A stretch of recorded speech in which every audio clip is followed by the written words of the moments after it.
Hello guys, good morning to all of you. This is Magiraj here and now we are going to get discuss about the Bernoulli theorem, Torricelli theorem and continuity principle. तो साथियों देखिए, अब हम discuss करेंगे कि Bernoulli प्रमेय क्या है, टॉर्सोली प्रमेय यानी वेलोसिटी ऑफ ए फ्लक्स क्या होगी, सातत्य समीकरण क्या होगा और इससे रिलेटेड कुछ मूलभूत जानकारियाँ। तो जैसे हम देखते हैं कि हमने डिस्कस किया कि दाब के लिए कि 1 न्यूटन पर metre square equal to 1 pascal equal to 1 bar ये होता है, ठीक है ना। तो 1 एटीएम का रिलेशन आपने देख लिया 1.01 10⁵ न्यूटन पर मीटर स्क्वायर एंड 1 टॉर का रिलेशन 133 पास्कल। ये चीज़ें हमने डिस्कस की। और ध्यान दीजिएगा कि प्रेशर में से वायुमंडलीय दाब एटमॉस्फेरिक प्रेशर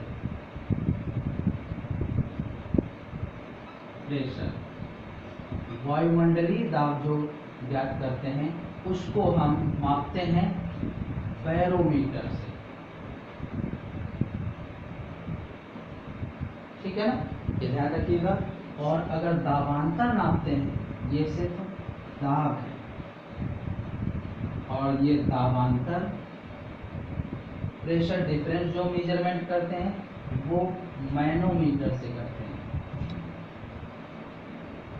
इनके दोनों के हिंदी इंग्लिश नेम यही हैं, बैरोमीटर एंड मैनोमीटर, ठीक है ना। तो ध्यान रखिएगा, दाब और दाबांतर दोनों ही मेजरमेंट के लिए इंस्ट्रूमेंट दोनों अलग होते हैं, ठीक है। ये चलिए अब हम डिस्कस करेंगे कि बर्नौली प्रमेय क्या होती है। बर्नौली प्रमेय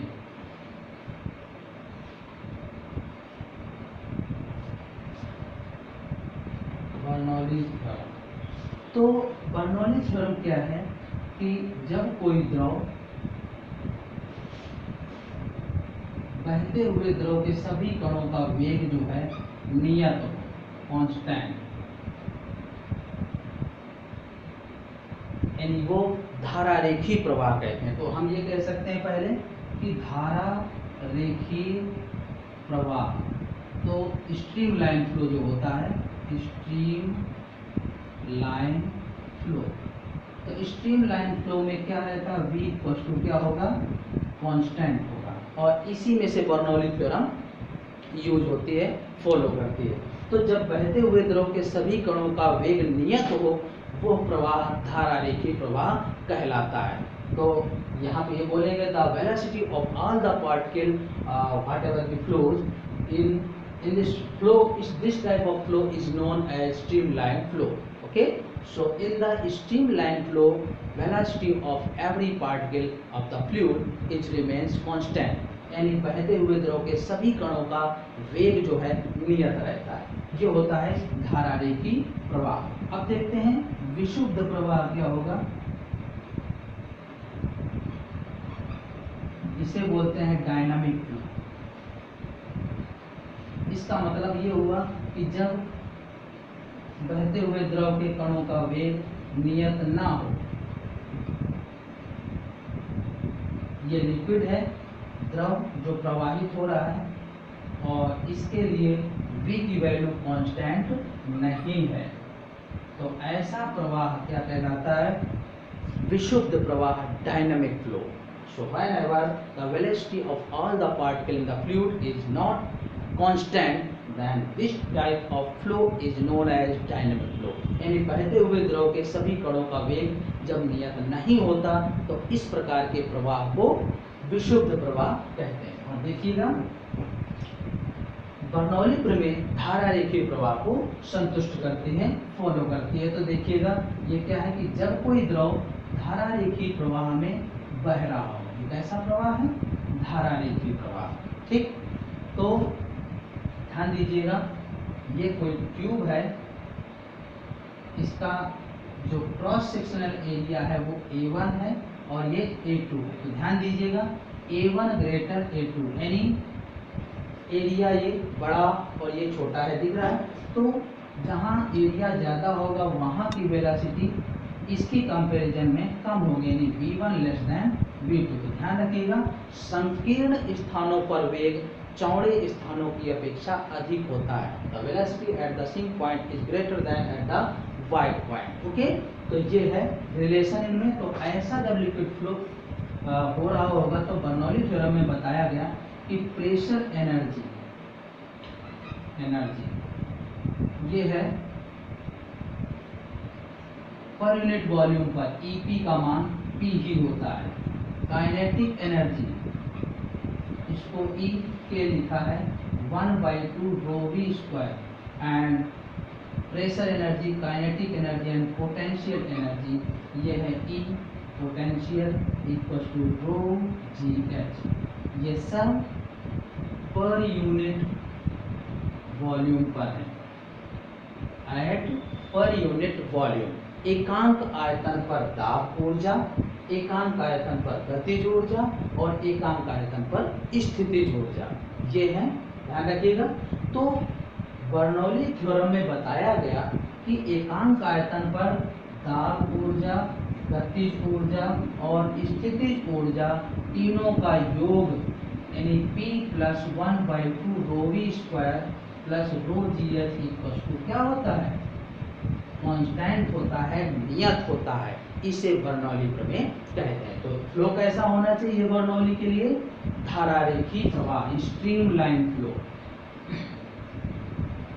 ठीक है, तो जब कोई द्रव स्ट्रीम लाइन फ्लो यानी धारा रेखी प्रवाह में बह रहा हो तो बहते हुए द्रव के एकांक आयतन पर दाब ऊर्जा, गतिज ऊर्जा और स्थितिज ऊर्जाओं का योग नियत रहता है। इसे बर्नौली थ्योरम कहते हैं। Whenever any liquid is flowing in the streamline flow, then the all energies at the per unit volume like pressure energy, kinetic energy and total energy will be constant. Okay, the sum of all the energies will be constant. तो ये होती है Bernoulli theorem.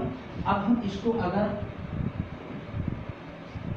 ऐसे भी लिखना चाहें तो ये हो जाएगा P1 + ½ rho V1 square plus rho GH1 equal to P2 + 1/2 rho V2 square plus rho GH2। ये होता है ऐसे रिलेशन। और यहाँ पर हम एक चीज़ और डिस्कस करेंगे कि दाब शीर्ष, वेग शीर्ष और गुरुत्व शीर्ष, ये क्या होते हैं। इसको बोलते हैं प्रेशर हेड, इसको बोलते हैं वेलोसिटी हेड और इसको बोलते हैं ग्रेविटी हेड। ये होता है P/ρg, ये होता है 1/2 V²/g और ये होता है h। और सबके जो यूनिट हैं, मात्रक हैं, वो मीटर या सेंटीमीटर यही होते हैं। ठीक है ना। तो इस तरीके से हम pressure head, velocity head and gravity head निकाल सकते हैं। चलिए अब हम डिस्कस करेंगे यहाँ पर कि विस्कोसिटी एंड विस्कोस फोर्स क्या होता है। ठीक है, श्यान बल व श्यानता।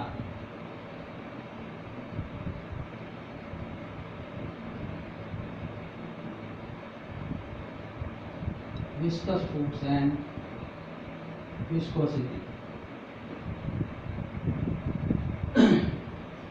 तो ये क्या है कि विस्कोसिटी क्या होती है कि जैसे कोई लिक्विड फ्लो कर रहा था तो ऊपर वाली लेयर यानी जैसे ये कोई लिक्विड है, इस तरीके से ये डेप्थ है, तो अपर सरफेस का जो वेलोसिटी v1 है ये v2 है, तो v1 ग्रेटर v2 होता है। तो ये अपर सरफेस यानी ऊपरी सतह का वेग निचली की अपेक्षा अधिक होता है। इसका मतलब ये वाली सतह लिक्विड की, द्रव की, इस पर कोई पीछे की तरफ अवरोधी बल लगाती है। ठीक है ना।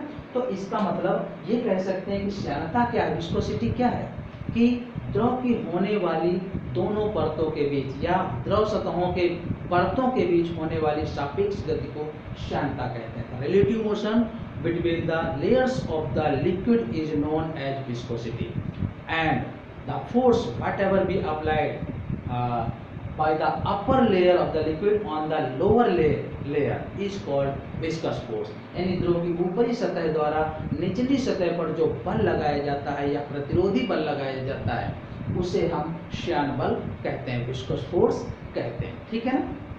तो अब देखते हैं कि जैसे कोई लिक्विड फ्लो कर रहा है, ऐसे ये मान लेते हैं कि इसकी ग्राउंड से, ये ग्राउंड है, यहाँ से इसकी हाइट x है और ये है x प्लस डी एक्स, इसकी वेलोसिटी v है और इसकी v प्लस डी वी, क्योंकि हमने बताया था ऊपर वाली सतह का वेलोसिटी ज़्यादा होती है, तो चेंज इन वेलोसिटी कितना है dv, और ये लेंथ कितनी है दोनों के बीच में dx। तो वेग प्रवणता होती है जिसे बोलते हैं वेलोसिटी ग्रेडियंट, ये होती है vg equal to dv upon dx। ठीक है ना। ये वेग प्रवणता होती है, एकांक लंबाई पर हुए वेग परिवर्तन को वेग प्रवणता कहते हैं। The change in velocity in per unit length is called velocity gradient. ये हो जाएगा मीटर अपॉन सेकंड, और नीचे मीटर है तो मीटर से मीटर कैंसिल, सेकंड इनवर्स इसका यूनिट हो जाएगा, या t-1 इसकी डायमेंशन यानी विमा हो जाएगी। तो देखते हैं इनके बीच में जो फोर्स लग रहा है, विस्कस फोर्स, वो क्या होता है। तो ये होगा F equal to eta A D V upon D X. ये क्या है, क्षेत्रफल area, D V by D X आपको पता है, और ईटा है coefficient of viscosity, coefficient of viscosity. ठीक है, श्यानता गुणांक, ये ठीक है, और ये श्यान बल है। तो अब देखिएगा, इससे अगर हम ईटा की वैल्यू निकालें, F D X upon A D V, ये हो जाएगा newton metre upon metre square metre upon second.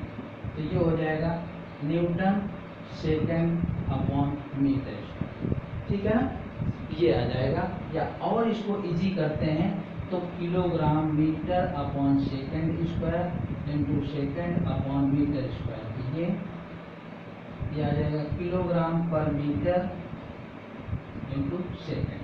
ठीक है, तो ये दो रिलेशन आ जाएंगे इसकी यूनिट के लिए। देखिएगा,